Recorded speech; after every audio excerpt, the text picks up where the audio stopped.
Can you give us the latest on this, Senator? I see some flashes today that things are either non-starters or maybe possibilities. Where are we? Sure. First of all, I hate the word non-starters. I think when you use the words non-starters, it's hard to start a conversation. That said, it is a beginning negotiating point. But I think if we take this in chunks, Joe, 1.1 trillion is a pretty big chunk. But if you consider that what they're looking for is $150 billion in offsets for the current negotiation, the next 2 years in raising the caps, that's a much more doable chunk. And my understanding is that the White House now, late last night, provided Speaker Pelosi with a number of options that add up to $500 billion or so, and from those options, she can pick what might be doable within her caucus in the House of Representatives, and that seems like a reasonable approach. Is it far enough away from the election where you're not going to see where you won't see politics really come into this? Because I think that maybe the Trump administration has learned their lesson that you don't really want to mess with this, most likely, especially when you want an economy strong going into the election. That makes me a little bit concerned about the other side that maybe wouldn't mind it a little bit if the economy slowed before the election because of the debt ceiling. Do you think they're going to be more intractable, the Democrats, because of that? Well, first of all, I have to say I've been pretty impressed with the way Speaker Pelosi has negotiated with Secretary Mnuchin in the last week or two. She seems to want to deal as much as the president wants to deal, and she should. Good politics is good for all players, and I think that the uncertainty that is created by chaos can splash back pretty hard on the majority in the House of Representatives as much as it can the president. But we also have to remember she's got a complicated job.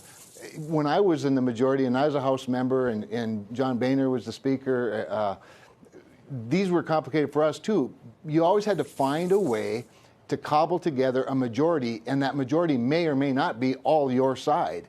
And I think this is where leaders step up and they look for that common ground and they come up with the art of the possible. A victory for Donald Trump on this obviously would be good for his campaign, but it would also be very good for House Democrats.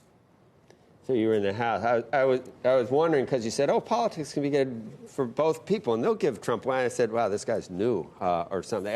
But you've been around long enough to have seen something that's.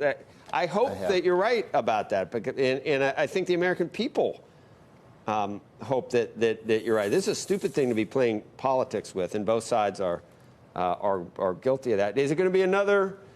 We haven't been using kick the can down the road for a while. After we used to use it about the EU, and trying to prevent things over there. But are we ever really going to do something that has some lasting impact, so that we don't do this every year, every 6 months, whatever it is? Well, there are a couple of things I'd say to that. First of all, having annual budgets, or having, in this case, the talk of a biennial budget, which, by the way, I think would be a great policy reform to have 2-year budgets. I just think it gives everybody more breathing room and more certainty.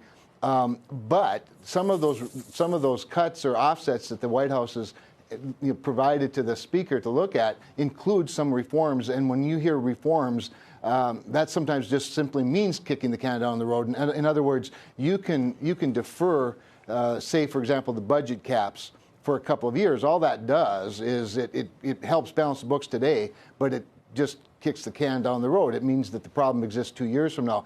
I don't think, Joe, we ever really solve this bigger problem of debt and deficit until we deal with the mandatory side of the ledger. We're just talking about discretionary spending, which is about a third of the budget and becoming less, a smaller part of the budget at a time when we're also trying to rebuild a military that's been devastated for the last decade prior to Donald Trump becoming the president. So it's pretty impossible to deal with the big picture if we're going to set aside 2/3 of the budget and never deal with it. I'm one that's happy to talk about it. I think this is a situation where you don't say non-starter. You put everything on the table, revenue, whatever you need to do, changing the age of eligibility for the entitlement programs, put it all on the table, have an adult discussion, make a commitment that we're going to get it done. And that's what I think has eluded us for a long time. And I think business and markets would really welcome that kind of a discussion right now. I think the president's still mad about the last time that he signed off on something, and he thought he had some type of commitment for border legislation, and, right. it never came. He says he's not going to be fooled again. If he decides he's not going to take whatever, the Democrats come up with, you said you'll call him and suggest he will you do that? Will he take your call? Oh, sure. I talk to him a fair bit. I try to keep my calls to a minimum. I think political capital gets squandered too easily sometimes in Washington, D.C. But if it's a reasonable deal, it doesn't need to be perfect. We need to find, politics is the art of the doable. I've told the president that, quite recently. Politics is the art of the possible. And so, again, your viewers, Wall Street, businesses on Main Street, individuals that are paying their bills, we all need the kind of certainty that comes from both sides of the aisle, both sides of the Capitol, and all three branches of the government working together, pulling in the same direction. That's what Americans want to see, and that's what investors want to see. I was going to ask you, I'm crappy at geography. I mean, are you near Milwaukee? Is that your closest NBA? Who do you like in the NBA? I feel bad for North Dakota. You ever had a team that do anything? Well, the Timberwolves. The Timberwolves are sort of our team. Really? We're more okay. Minnesota. We're big. We're more football plant. Yeah. It's right next to Minnesota, right? Minneapolis is a 3-hour drive from Fargo. Yeah. So we're Timberwolves fans, we're Twins fans, we're Vikings fans. Of course, we're all Eagles fans now that Bismarck's own Carson Wentz is the highest-paid quarterback in the history of the world. I didn't realize you'd be really. And I mean, you don't like the Yankees, right? I mean, the rest of the country just despises that. Alex, listen, I understand that. I'm very honored to be on with them, but I will tell you that I'm one as a fan. I always like excellence. I have a hard time, while we all love the underdog, I have a hard time not honoring excellence. So even as a Minnesota Viking fan, it's hard not to like the Green Bay Packers, for example. And if you didn't have the Yankees, they come into town. Wherever they go, it's the Yankees are coming into town. So that's fun. That's good. All right. That's fun. Yeah. Senator, and you said Fargo, just like Heidi. Heitkamp says, real good. Okay, you betcha. We'll see you later.